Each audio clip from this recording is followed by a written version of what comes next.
You're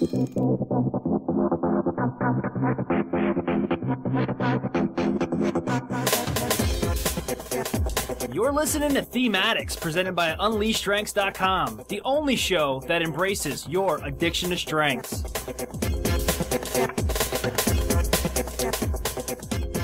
Well, hello, everybody. Welcome to another episode of the one, the only, the amazing podcast, THEME-ADDICTS, presented by UnleashStrengths.com. My name is Andy Sokolovich, and I am a Gallup-certified strength coach and the owner of a practice in a small Midwest town known as Clinton, Iowa. I am a coach for hire, working with organizations to enhance employee engagement, boost recognition, and increase overall job satisfaction. If you're interested in listing the skills of a strengths coach, or you're looking for a speaker for your next workshop, conference, or seminar, consider giving me a call, 815-441-2219, or emailing Andy, A-N-D-Y, at UnleashStrengths.com. THEME-ADDICTS, as we just discussed in the pre-show banter, is a very adaptable podcast. We go all over the place, but our focus is to highlight the massive impact the Clifton StrengthsFinder assessment has had on now over 12 million people. It's our belief here at Unleash Strengths that the best way to promote Clifton StrengthsFinder assessment's effectiveness and proven results is to interview those who've experienced the power of strengths-based development firsthand. Our guest today is intimately aware of his strengths and wants nothing more than to share his story in an effort to help others just like you succeed. For more information, to find out how you can be a guest on this show, go ahead and shoot me an email, Andy at UnleashStrengths.com. The only prerequisite, you gotta love your talents and love your strengths and be ready to talk about it. Hit us up on social media, Facebook.com/UnleashStrengths, Twitter at UnleashCSF. Subscribe to our RSS feed. Subscribe to us on iTunes. Make sure that you leave us some positive feedback on iTunes. Do the whole thing. You can find all those links at UnleashStrengths.com. My co-host, as always, the one, the only, the lovely, the talented, the amazing Grace LeConte. Wow. Well, I try to step my you. game up every time, Grace. Well, you could call me Amazing Grace if you want. Amazing Grace. I like it. So Grace is the owner of LeConte Consulting. You can find more information at LeConte, L-A-C-O-N-T-E, consulting.com. Grace provides strengths-based training to management teams and groups. Grace, what's going on with you? What's happening? What is going on? Trying to close on a house, and the bank is being kind of difficult, but we're closing tomorrow, hopefully. Fingers crossed. Also, I've been having some really interesting conversations with people about how strengths come out in being frustrated with people. Mm-hmm. Yeah. For example, having woo, but not being sure how it can come out in a situation. Mm-hmm. So when someone's an introvert and they have woo, like me, it's really hard to figure out how that can work together. Because then you feel kind of like you have a split personality or something. But yeah, an it's introverted fun to explore woo these gal. things. That's crazy. Introverted woo. Introverted woo, man. Nice. I like it. I like it. It's a challenge. Well, Grace, keep up the good work. Every time I speak with you, I get more and more motivated about pursuing my own goals and dreams. And I'm so thankful that you've chosen to be a host on this podcast. I'm honored to have been asked, Andy. Thank you so much. But as always, Grace, it's not about us, right? It's about our guest today. And I'm excited to have this gentleman on the show. Several months ago, I had an opportunity to do my first family coaching session. And for some reason, I was kind of nervous about family coaching. I thought this is going to be a husband, a wife, and 2 children between the ages, I think the youngest one was like 7 all the way up to 14. And I believe they have an adopted daughter who was 18. And I was like, oh, this is going to be a little different for me. So I reached out to the Facebook community and Gallup Called to Coach. And this gentleman was quick to respond and give me some solid advice, and also went the extra mile and performed a little follow-up, connecting with me on social media again after I had the session just to see how it went. So I like to introduce everybody to a friend of mine now, Chinarut Ruangchotvit. How'd I do? You got it just right. Nice, man. So Chinarut, tell us about yourself. Where are you at? What are you doing? And how did you get introduced to the concept of strengths-based development through StrengthsFinder? Okay. Well, I'm a Thai American. I'm born here in Manhattan. Really had the privilege to spend 5 years out in Thailand and really re-explore myself. And how I got introduced to themes was I came back to California. I am also a certified Evernote business consultant, and one of my colleagues in this training that we did happened to live over in Encinitas, next door to me. And I'm like, wow, out of the 200 people worldwide on this online training, there's this woman, right there. We should meet. So after the 2 weeks of training, went to a bar, had a drink, and it happened to be my birthday. And we had this amazing conversation, and she said, "You need to take the StrengthsFinder tonight." Yeah. And I was so taken aback by that. I'm like, why are you so sure I'm going to do this tonight? I don't know what she said. She waved her magic wand, and I remember going home. I remember looking it up online. I bought the code, and I read that thing like beyond the Bible. Like that book, StrengthsFinder 2.0 was an amazing experience. And I got related to my strengths, which are my top 5 are futuristic, input, strategic, learner, and activator. And one of the more unique things about these 5 strengths is that my top 4 are thinking themes. Mm-hmm. And it's my activator number 5 that calls the shots and tells me how to operate in this world. We have almost the same top 5. That's so cool. The only difference is I have focus as a top 5, which is an executing strength. And I also have activator, ideation, input, and futuristic. Nice. That's really cool. And learner input and learner are somewhat similar, although there are some differences, but I definitely understand the need to engage with education and continue to gather information and learn from it. So yeah, that's great. Absolutely.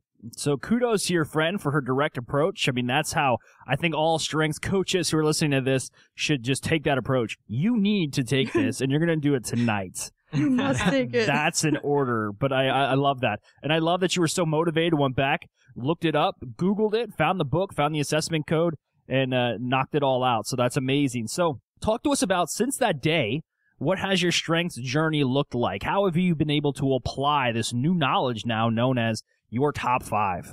It's been nothing short but amazing. It has profoundly shifted my life. In the beginning, it helped me focus and be able to rewrite my bio. I later learned that it allowed me to kind of reinvent my resume. I'm going through a complete transition. So for anybody who's going through a transition in their life, I've been exploring the field of medicine and healthcare.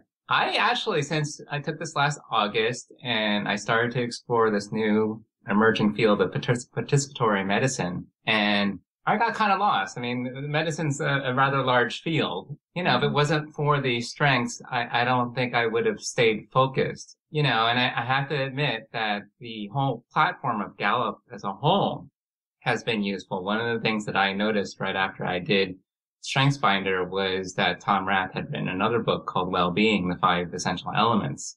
I'm just finding this whole Gallup platform phenomenal because I've since adapted the Well-Being 5 framework, and I found some further focus to kind of reorganize my life and develop this new perspective on how I contribute to medicine. To make the transition to go from engineering to medicine, I would definitely attribute these 2 works for sure. Chinarut, I have a background in medicine as well. Oh. Yeah, several years ago I have a degree in communications, a bachelor's degree in communications, print media. And after 9/11, things changed quite a bit with that industry. Kind of became why do we need communications? We need to cut things out of our company so we don't go under. So it was hard to find a job. I worked at a law office, but I decided to go back to school to study the back side of medicine, which is the billing, coding, medical records, administration side. Right. So I worked for several years as a medical transcriptionist, and then I saw that industry was changing and decided to go into management. And now I have a master's degree in health information management and strategic thinking. And have done a lot with that in different organizations. And now I'm reinventing myself again because I love how the application of StrengthsFinder and other personality assessments can benefit groups and individuals. So my consulting practice takes the results from those and helps to move people forward into growth in their company. So I'm kind of taking what I've learned and using my passion, which is helping people develop, and then moving it into the future with the futuristic. Oh, nice. I'm sure you can appreciate that, right? Yes, I can very much appreciate it. Yeah, definitely stay focused on what you want to do, and your goals can definitely happen if you're sure enough that you want to get there. Because a lot of people fail, I think, when they don't have enough clear focus on what they want to achieve. when you want it bad enough, I mean, I was in preterm labor when I was in the middle of a statistics class for my master's program. Preterm labor, and I was like breathing through contractions while I took the final exam. Wow. My husband's like, are you sure you want to go through with this? I'm like, absolutely. I have to finish this program. My daughter was fine, by the way. She made it to term, but she wants to go to Thailand. She does. My children want to visit Thailand sometime, so you'll have to give us some travel tips. Oh, definitely. Yeah. Andy, you have futuristic too, right? So how do you see the process of meeting goals? Yeah, it's things in the future, right? It is. Well, I'm very bad at creating goals. So let's just say that my goals are never far enough down the road. So if people say, well, set short-term goals and then you'll feel better when you attain those and you move on to the next one. And I'm like, no. Like I go from I want to start a business to I want to start a Fortune 500. Like it's overdrive. So I've been watching that happen, Andy. Yeah. So I romp on the gas pedal and I ride that baby into the sunset and to see where it happens. Wow. So that's how my futuristic operates. Let's talk a little bit about, so you got strengths. You understood that it was hugely impactful. First of all, well-being, if you haven't read that book, is very enlightening and insightful. Tom Rath, the author, I think was experiencing some health issues, if he's not still. And that book really helped kind of focus how he was going to pursue and live his life. And for those that have not read it, please do pick up a copy and read that. It's a great read. Excuse me. Let's talk about that aha moment. You went home, you got the assessment, you're looking at this, and Chinarut, have you taken assessments in the past? I've done things like the Myers-Briggs. Mm-hmm. I think that would probably be the extent of what I've done in that realm. Okay, so what were your results, Chinarut? What was your Myers-Briggs? Wow, I actually documented it. I think I shifted. I think I switched between an ENTP and an ENFP. I like waver between those two. So the concept of taking an assessment doesn't get you all giddy. I mean, you weren't like, ooh, I have to take this assessment. I mean, it was something that you thought. Oh, don't get me wrong. You were super excited? I do get giddy because all right. I have input. So yeah, all right. Anything, if Gallup is going to, I didn't know this about Gallup. If Gallup is going to go out into the world and find out, what people are dealing with in their lives, how they're happy they are with their work and things like that, and boil it down into a short assessment. Wow, that sounds interesting. I want that piece of wisdom. And so that's where my input gets really excited. Yeah, so you're intrigued. The trap has been set. The piece of cheese is sitting there. You go ahead, you grab it, you take that top 5, you look at it, you read through your assessment. Talk to us about that aha moment. At what point did you realize that, hey, this is pretty accurate, that you started to pursue it further and further and further and eventually make it part of your life's goal to apply your talents and everything that you do, both personally and professionally? I think what really contributed to it, and this might be a tip to people who are listening, when I had to write my Evernote bio, I had to do it in 50 words. I ran an experiment. I'm like, well, what does futuristic look like at Evernote? What does input look like at Evernote? And I discovered this technique where for any new given field or domain that I'm trying to take on, or anywhere that I'm stuck, just take your strengths and overlay it with that word or that concept and ask yourself in 1 or 2 sentences, what is that? What is medicine in futuristic? What is medicine in input? And just systematically go through your top 5 strengths. You'll realize that you actually have a very focused set of sentences to edit and revise, and you'll come up with a statement that's like, wow, that's how I look like at Evernote, or that's how I look like in medicine, or whatever it is you're dealing with. It became an aha after doing that, probably about 10 to 15 times. That is, I mean, that's something. We'll make sure that we highlight that in the posting for this episode, because I think you're really onto something. Like when I sit down and I write advertising copy, I always write down who, what, where, why, how, and when. And I answer those questions and I put them all together, and that starts to build the structure of my copy. And I think it's the same thing, but we're applying it now through the lens of strengths.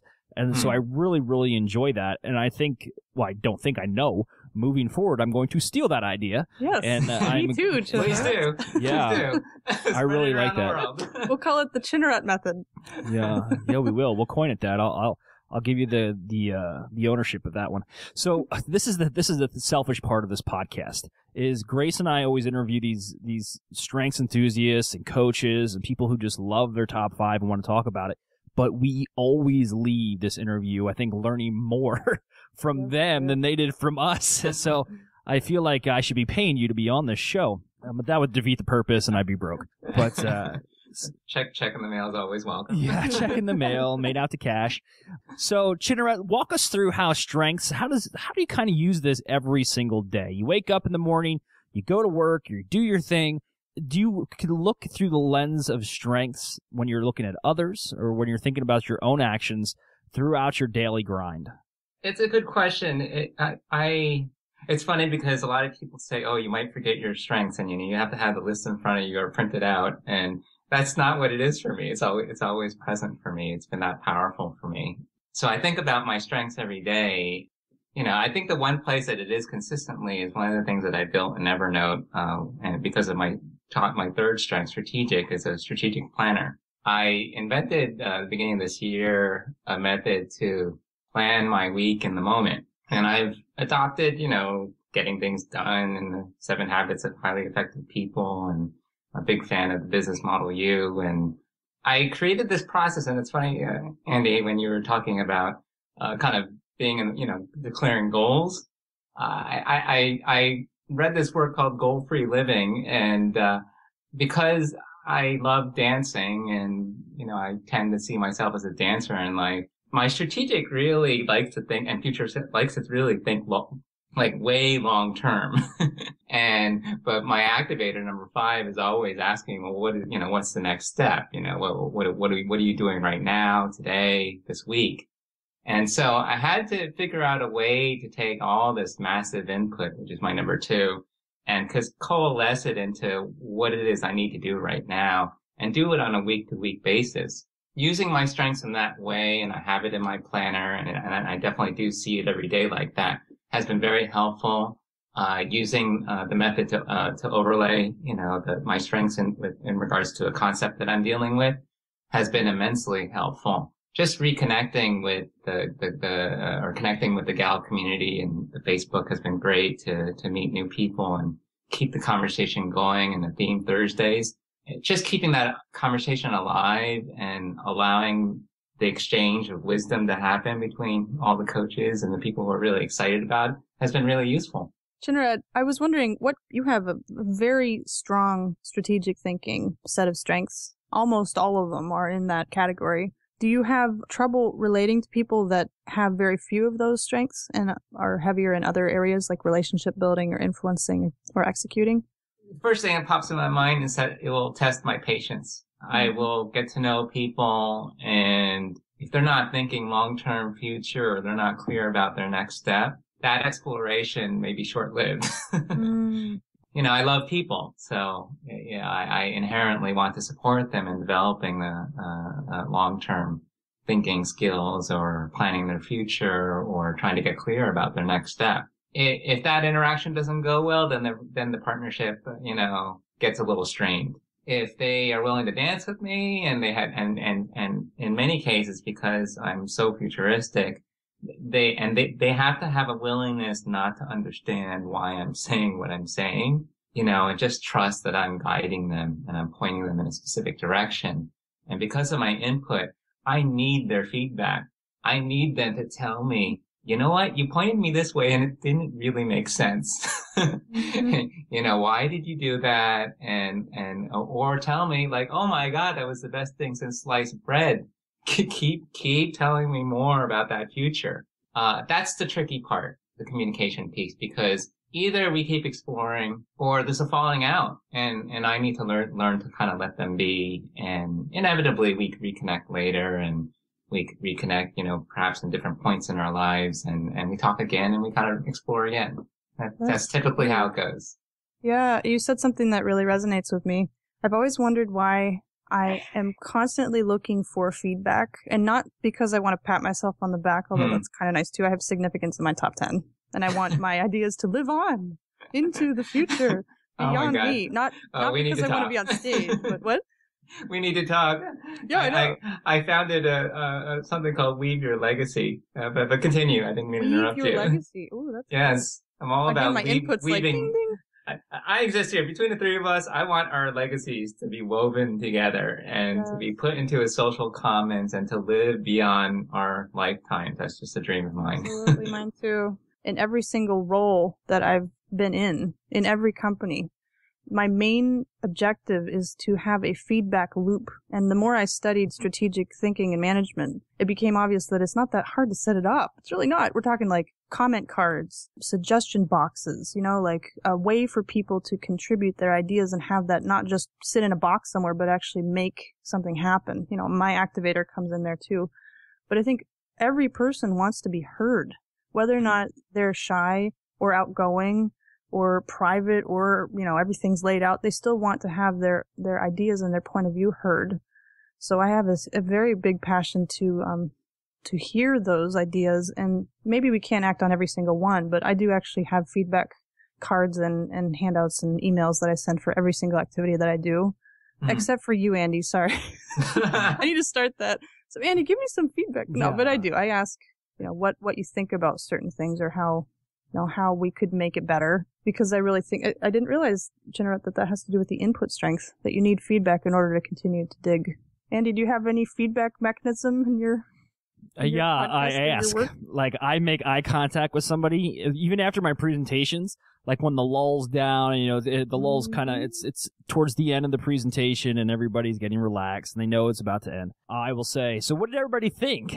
Like, really? And then I just started making eye contact with people and I'm like, what did you think? Did you like it? And they're like, yeah. So I'm not a comment card guy, because I know when I'm presenting with a comment card, I usually write like, awesome, 2 exclamation points, and I'm out the door. Boom. Like, it's useless feedback. A lot of people that have deliberative and, more thinking strengths, maybe, or you have thinking strengths too. I'm making a generalization.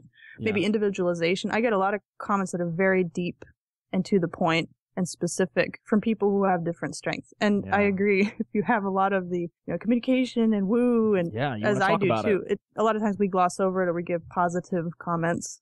But some people that really aren't very outgoing give me some of the best feedback that there is. I really wish you would do this more. I'd like to see more of this, or, could you ratchet back on the enthusiasm? Bring it back a notch. Bring it back. Yeah. It's helpful. But yeah, I agree. It's not right for everybody, but that's why you have many different methods of getting feedback. Yeah. I like the eye contact one. As a dancer, it's funny how it's never occurred to me as the way that you articulated, Andy. As a dancer, eye contact is critical, just reading body language, when you're dancing with someone. But I've never thought, just like I just gave a presentation and I'd like some feedback, and just looking for that eye contact and seeing what shows up. That's new for me. So thanks for that, Andy. No, straight up, that's what I do. I usually make eye contact with whoever the perceived leader is in the group first, and I say, any feedback? And then if they look around really quick and they usually say, I thought you did a great job. And then other people start popping up, and I don't really get a lot of negative feedback that way, because not many people are brave enough to say, yeah, you stank, dude. I was so bored. I almost fell asleep. So you don't hear a lot of that, but it's a good way to kind of. But they might look away, right? Yeah. They might. And then I say, look down, study their notes. You looked away. But no, feedback's important to me. I always like to know if what I'm doing is actually working, because if it's not, I need to tweak it. That's the only way we can continue to get better. So that's why I think a lot of strengths enthusiasts share their top 5, their theme insight report with people in their family and close friends, because you need that feedback. You need somebody to tell you, like, that's you, dude. Like, that is totally you. And if you don't see it, I'm telling you from an outsider's perspective, you do this. And that's an important concept of growing and maturing with our talents and strengths. I can totally relate to that. One profound impact that my strengths have had is when I communicate my strengths to people, there's a kind of inner strength that comes out. There's a confidence that comes out. There's a kind of like a person like in front of someone just like, well, this is me. And when you speak from that place where like, this is me, and you can start explaining past behaviors in the context of your strengths, people get that. They pick up on that energy, and it becomes this powerful force. And They talk about leading from your strengths. That's what it's like. That's what that experience is like. Mm-hmm. Because once you start speaking, like using the language of your strengths about past behaviors, about current behaviors, and what and your future and what you're trying to bring forth, because you occur as that kind of unwavering force. Mm-hmm. People listen. People want to engage with that. That's what people want. Chinarut, let's talk a little bit about, you took the assessment, you got the results, and you ran with it. Now, let's talk about how you go around and you tell other people about StrengthsFinder. How do you approach those who you think will benefit from the knowledge of knowing their top 5? And have you received any kind of resistance? If so, how have you kind of gotten around that and explained to others that it's just not your average everyday assessment you're going to find in the back of a fashion magazine? This actually has some validity and science to back it up, and it can be instantly applied. I usually feel out how things are going, I mentioned before, in terms of exploring. And, I try not to I'm an engineer by trade, so I sometimes need to be very aware not to bring tools and assessments to the picture too quickly. But as the relationship deepens, and I'm actually going through this with a good friend of mine, there comes a time where it's kind of like, well, we've talked about a zillion different things. It's time to kind of focus our conversations and really discover what our strengths are as two people. The way I introduced, StrengthsFinder was just sharing my journey and the benefits that I've received out of it. And, in this case, letting her know, like, perhaps getting related to your strengths will allow me to speak to your strengths, allow me to speak to things that are interesting to you and things that you'll take with passion. We'll start this very interesting conversation around how our strengths play to each other. And we'll be speaking the same language, and you'll understand what it means when I say futuristic and input and strategic and learner and activator. Like, that will have a whole world around it for you, and we'll have more meaningful conversations. And so that's how I enlisted this person. And this person did have an initial objection in regards to, isn't this putting labels on people? Aren't I just going to come up with 5 strengths and then it's going to start to constrain and limit me? Yeah. And my response was, yes, I understand that it could feel that way. And one way I want you to look at it is like, we're born and, our life experiences start to shape us, and, it begins to channel, specific strengths in us. And sure, I believe in reinventing ourselves too. I believe in having many hats and things like that. One of the more unique things that I've gotten out of taking this assessment is that I felt like I had almost too many strengths in too many different areas. And I became like a jack of all trades as a consultant. One of the more unique things that this assessment has done is it literally said, hey, just focus on these 5 mm-hmm. and try these 5 hats on for a while and see what happens. And I couldn't be happier, because it meant that my worldview, the lens that I was looking through became that much clearer, and that focus is apparent for others. So when they see that, they get interested and they want to do that too. I really like that you help other people. You basically speak your strengths to them, and then they can speak theirs back to you. I never thought about it that way either. We have conversations with people all the time where sometimes it's a complete mystery why they're saying things that way. We just had that conversation with another guest. Why in the world do we see things a certain way and other people don't? And it's almost like there's this barrier. But once you have the conversation with this vocabulary of strengths and their definitions and how they have a basement and a balcony, there is no end to how much you could glean from that, right? It's extremely frustrating when you want others to understand you, but unfortunately, without the verbiage, you don't understand yourself. You're as lost as they are trying to figure it all out, because you have no way to communicate that. So it's like putting 2 people in the same room and forcing them to develop a solution to a problem. They don't speak the same language. It's you're left to just kind of nonverbal communication, and it's just not as effective, right? Pointing and stomping your feet and shaking your head and exhaling, it just does not lead to positive results quick enough. So strengths really it's a way for me personally, when somebody said, I don't get you, or I don't know why you do this. And I say, sit down and I'm going to tell you about 5 words. And these 5 words have meaning, and I'm going to explain that meaning, and then I would like you to reciprocate, do the same, if your strengths where, you'll talk about your 5, and then we'll talk about how those 10 now interact with each other, and then that will determine why you and I communicate a certain way, and maybe why we have disagreements, or it's a little harder for us to gel at times, or we're not very team-oriented. That's where it all kind of settles in for me, is that ability to explain who you are as an individual using just 5 terms. And before there was the 34 themes, it was difficult. You did not have, in air traffic, we have what's known as phraseology. What I say means something to a pilot. What he says means something to me. Can I go out and tell somebody at Walmart the same thing? No, because they're not going to understand that terminology. It's a language that's very special between us. And it's kind of our job, though, as strengths enthusiasts, to make sure that if we expect that communication to happen between me and the person at Walmart, they have to understand what I'm saying, and we have to teach them that. So that's what the whole concept, I think, of strengths coaching and consulting is about, is really teaching them how to interpret that language. So it's kind of like Rosetta Stone for strengths. So strengths. Can I add something? Of course, this is your show, man. Okay, thank you. But one of the more unique things about me is I lead transformation through dance. It's a very interesting art to move people between the dance floor and the spoken conversation. I sometimes have these experiences like, communicating my strengths is by far, the best way to communicate with this person. And then sometimes that same person, like, oh my God, I need to bring them to the dance floor, or I need to dance right in front of them. And I need to kind of communicate what I'm trying to say through dance. I've had countless comments of people who were sometimes, I've had one gentleman who was just straight up upset about who I was being, what I was saying, how I was leading.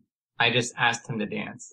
And the way he reacted, like, he was like, what the F, He's like, ask you to dance. What's that all about? And I was in a workshop type of, environment. So the facilitator said, look, he's shifted the conversation for you. You're going to accept his invite or not. I ended up having this dance with him, and he experienced a whole different me, like almost my other half. And we were able to get back into the communication space and actually talk about, this is exactly what I was trying to say. And he understood. And it created it created peace. So, I think the verbal and nonverbal spaces, have a very interesting way of working with each other in this way. Yeah, absolutely. I feel like going out and like on Footloose. I just want to find an abandoned factory somewhere and just dance it out, man. I love how you put that comparison, because when you initially said it, now Grace knows how my mind works. So I pictured like 2 themes. So like input and strategic, but they're like dancing with each other, because you move right, I move left foot, right foot, left foot, right foot, until a rhythm kind of forms there. And that is those themes gelling and kind of working together in sequence. So it's really cool. That's how, like, I don't know. I wish I could take what happens in my head and make it something physical, like immediately, so other people understood what was going on in there. I get it. We're gonna have the Strengths on Broadway, by next year. I can see it now. Oh, that would be so fun. So, Andy, dude, that would be dope. You could pair each strength with another strength, and then they could dance together, and that would show kind of how they like interact. The significant salsa. Yeah, just imagine a show based on the strengths. That would be like inventing a dance for each strength and how each strength dance with each other. Wow, that just blows my mind. Chinarut, there's YouTube channel available for you if you want to start recording yourself doing it. Dude, that would be legit. If you had a dance for every theme, do it, dude. Do it. You have to do it. Have you seen a lot of videos out there are pretty much one person talking? It's so boring. Yeah, you need to do nice that. To have something artistic and visual to show that, maybe an explanation about how this is, or whatever. I overthink things. Yeah, you need to do that. This is a call for dancers. That's really neat. For any dancers or wanting to be dancers. Dude, you should do it. So here's definitely contact me. Here we go. Yes. My ideation is going into the spaces. So basically what you need to do is put out a call to action and say, if you are a dancer, submit your video for one of the 34 themes, and then you'll create a compilation. So they can send you that video via like however you want, Dropbox, and then you create a compilation. If you do not do this, I will. Because I think it's amazing. We will chase you down, Chinarut, and we will force you. Yes, we will force you to dance. Yes, you will dance. My contribution will be woo, and my dance will be the mimic of the Footloose dance in an abandoned factory. You don't want that, Chinarut. Kevin Bacon will be swinging from whatever equipment and backflips and all sorts of stuff. That's awesome. Oh man. Yeah, see, this is why we love podcasting, because you couldn't. Yeah, for our listeners out there, this is a real thing. Yeah. Please do contact. How would you want people to contact you, Chinarut? Well, the best way to find me is my website at Chinarut, CHINARUT.com. And, this is one of my pet peeves. My email is contact@Chinarut.com. And I feel like I've moved off the email world because I feel like I'm so far in the future as futuristic being number one. That it's social spaces that are usually the best place to find me, because I used I don't know where context is in my strengths. It's not like one of my top 5. I go to LinkedIn to connect with people. I go to Facebook to catch up with people. I go to if you have a question for me, ask me on Quora so that other people in the world can benefit from the conversation. What was the third one? Quora? Quora, Quora. It's the most amazing Q&A community out there. The way that it's done is really great. And I've contributed a lot of content there and expertise there. So I really, really do invite anyone to ask me a question there. Do you have any dance related material on your website? Oh, yeah. Oh, yes, that's right. So, on my, personal website, Chinarut.com, there is a link to Dance Labs. I co-founded Dance Labs back in 2002, and we stand for the joy of dance to be available to anyone and everyone on this planet. It's interesting, you ask about these strengths and how they benefit me. The reason why I am been experiencing or exploring well-being in healthcare is probably very similar to Tom Rath in the fact that I burnt myself out building this dance community and traveling, to Thailand and volunteering in Thailand, and I had to kind of step back and ask myself, what are my strengths? It's interesting that someone would come into my life and invite me to take the StrengthsFinder.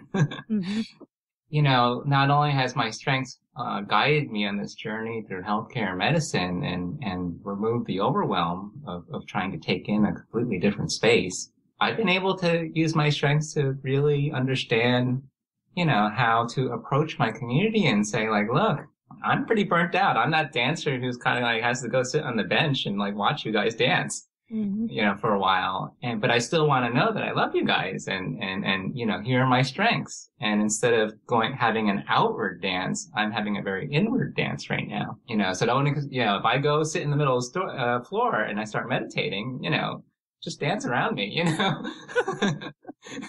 That's how I describe my journey. Nice. Next time my wife and I go out and she says, you want to dance? And I'll go, I'm already dancing, honey. You just can't inward. And she could be like, no, you just don't like to dance. I'll be like, whatever, mind your business. I'm just dancing inward. Do it. That's exactly what you should do. This is my dance right now. Dude, I can't stop. Right next to my large monitor here, I have a list of the 34 themes, and I can't stop staring at them now and picturing dances that would go well with those theme names. So I'm intrigued. You got to do that. That's so cool. Yeah, we would love to see that. This sounds like an awesome Dance Labs project. Yeah, especially if it's sourced from other volunteers who want to contribute their own. I mean, that would be even better.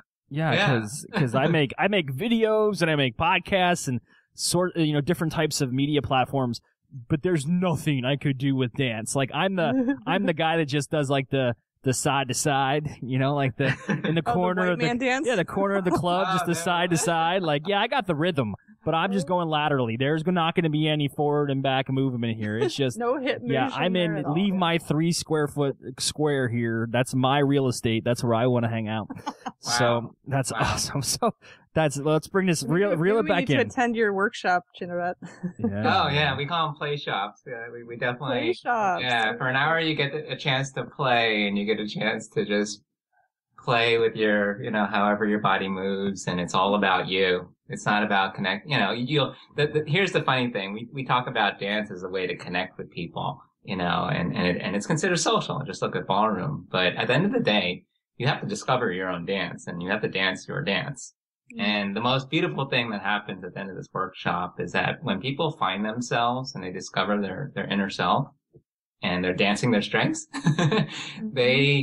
they see other people who are now dancing their strengths too.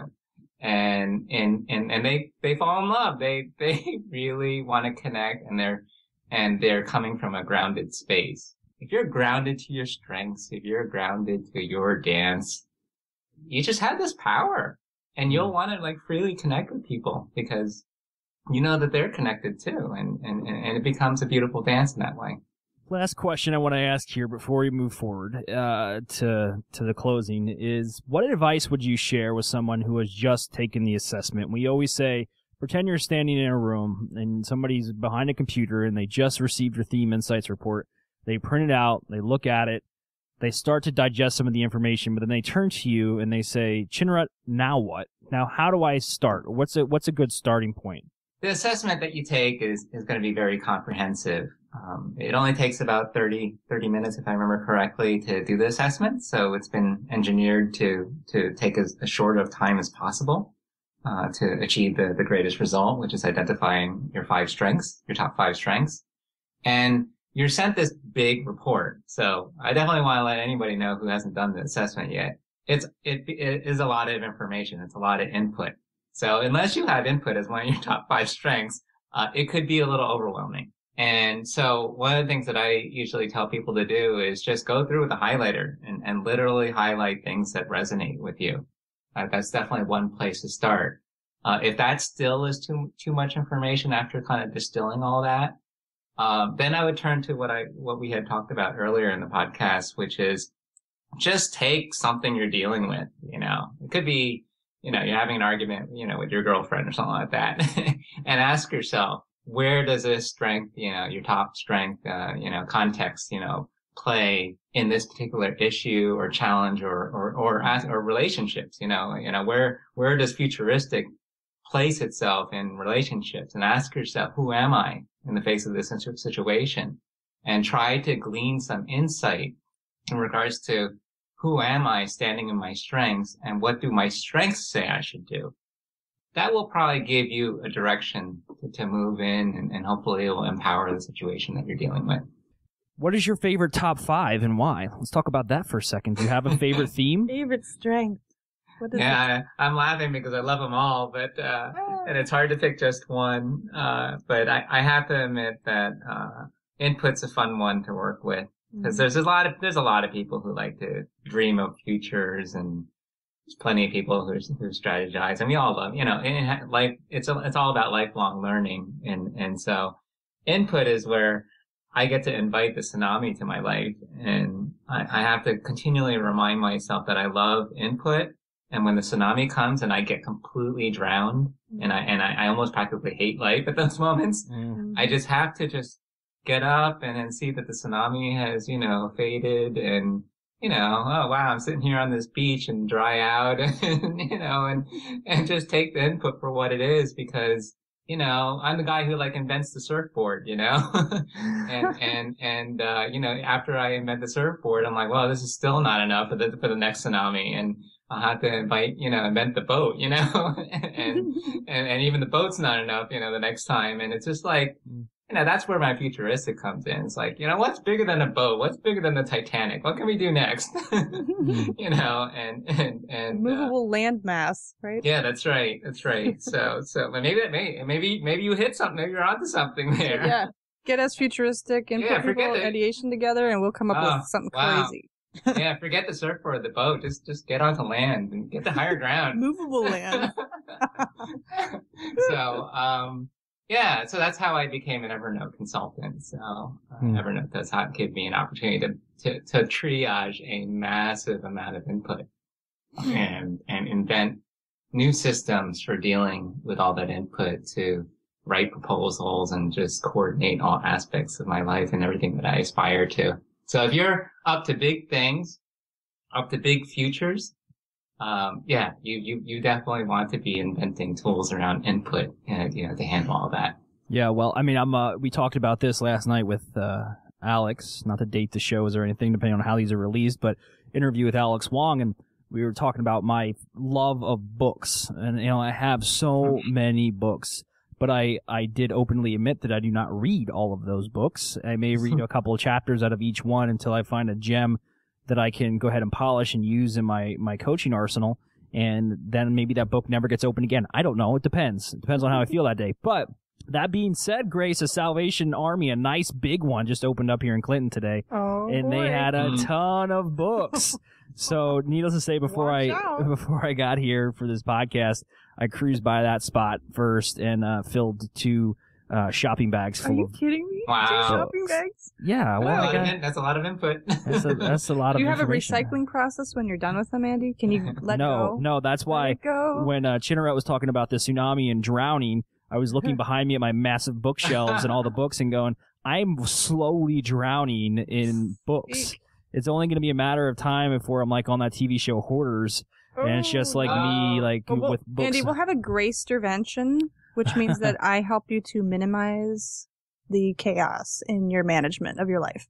So Chinarut, another company that I'm running is called the Minimalist Manager. I'm still creating it, but the purpose is to help to break down some of the walls, including books, of what help make you feel like you're overwhelmed in any way, physical, emotional, spiritual, mental, any of the walls and the extra stuff. And as an input and ideation person myself, it just becomes unbearably overwhelming to have all these books and things around me. I collect significance. I mean, collections just run my life. I like so my I've had library. to slowly get rid of things. And it's interesting, the emotional connection between things and our memories, so that when you get rid of things, sometimes it feels like you're throwing away the memory, and that isn't actually the case. Andy, you can still keep a lot of your notes from those books. Oh, you write in every single book, don't you? No, I don't take notes. We discussed this in the past. I went through the 5 days of strength training at Gallup, and I didn't take one single note. Wow. And people next to me were like, "Are you serious?" And I'm like, "No, I don't take notes." And they're all like heads down, scratching their way. Right? Well, yeah, I don't take notes. But here's the thing: my books are my therapy. So it's a lot cheaper. Therapy. Yeah, like if I'm coming in one day and I just feel lost and I don't know what I'm going to do, and I'm like, crap, I have no sense of direction right now. I go to my books, I pluck out one, and I open it to the middle, and I read a chapter or 2. And normally within that chapter 2, I find something that's kind of tangible that I can grab a hold of and then either expand on it via a blog post or somehow apply it into my daily activity. Wow. That's an interesting therapy method. Okay. Yeah, it's a lot cheaper than going to a psychologist or a psychiatrist. And you never know what you're going to get, right? Yeah, so... That's awesome. But yeah, so that is my therapy. That information at my fingertips is what I need, because I bought books. Like today let me just read off some of these titles I got. So one's called The 3 Signs of a Miserable Job. The other one's called Power Phrases. The other one's called The Carrot Principle.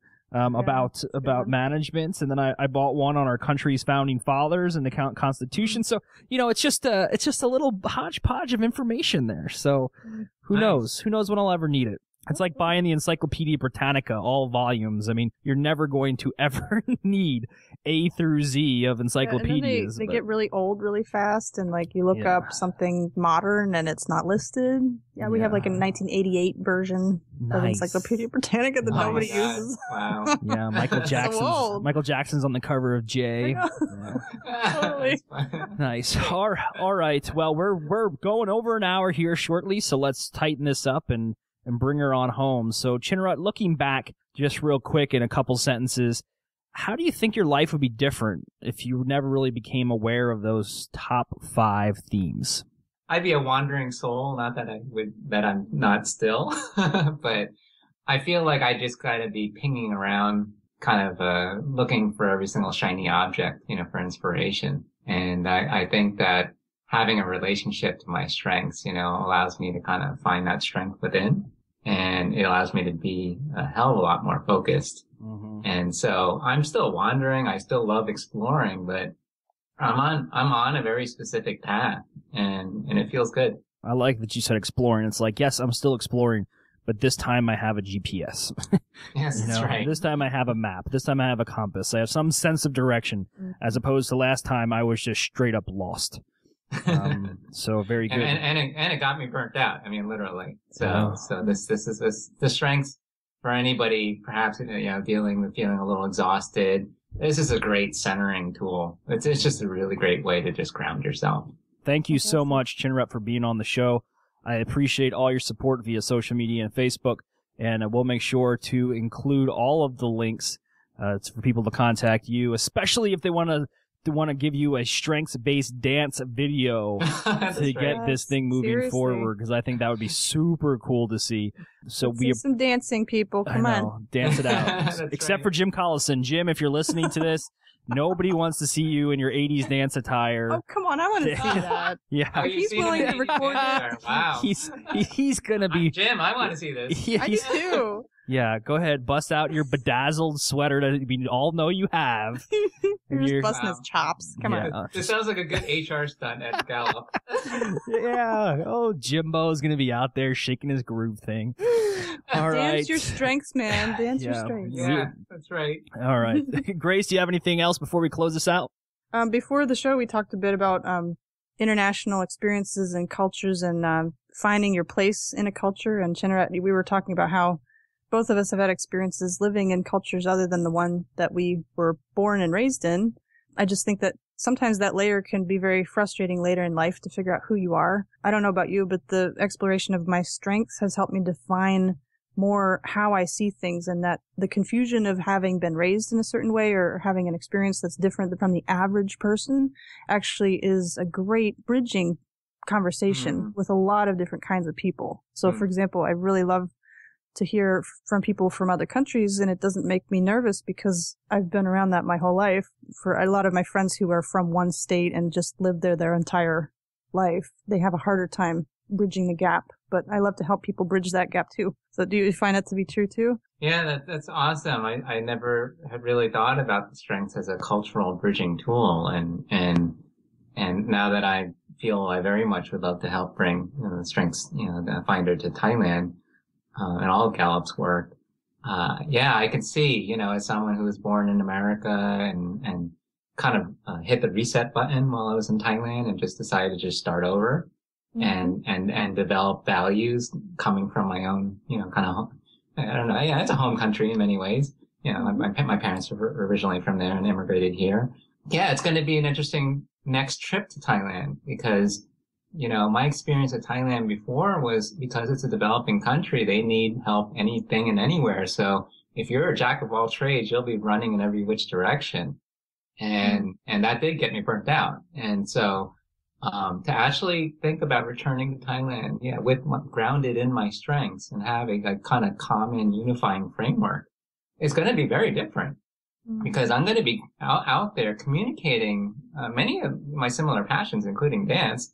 But it's going to come from my strengths, and it's going to come from a place where people will begin to understand why they see the technology in me, why they see the dancer in me, and I can always come back to my strengths and say, look, this is why, because I'm standing for these futures, and this is how I strategically tie them together. I'm looking forward to that journey. That's fantastic. Keep us updated. We'd love to hear more about that. Okay, certainly. Thank you. All right, everybody, this has been another episode of the one, the only, the amazing podcast, THEME-ADDICTS. As always, I'm your host, Andy Sikolovich. Closing this one out, thanks for Chinarut for being on the show, and thanks to you, Grace, for, as always, being our lovely co-host. You're welcome. Find us on social media, facebook.com/UnleashStrengths. Hit us up on Twitter @UnleashCSF, and always you can follow us at UnleashStrengths.com. All right, everybody, this is Andy. I will talk to you guys soon. See ya.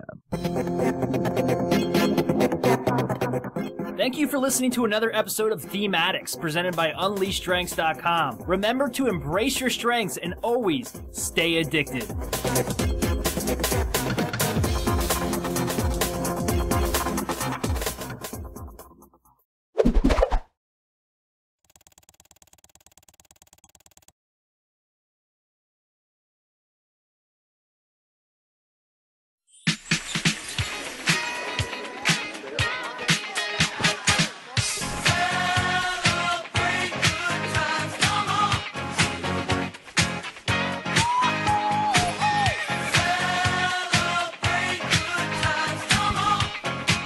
Let's celebrate. Yeah, yeah.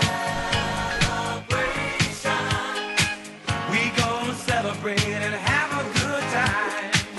Everyone around the world, come on. Yeah. It's a celebration. Celebrate good times, come on. Come on and celebrate tonight. 'Cause everything's gonna be alright. Let's celebrate.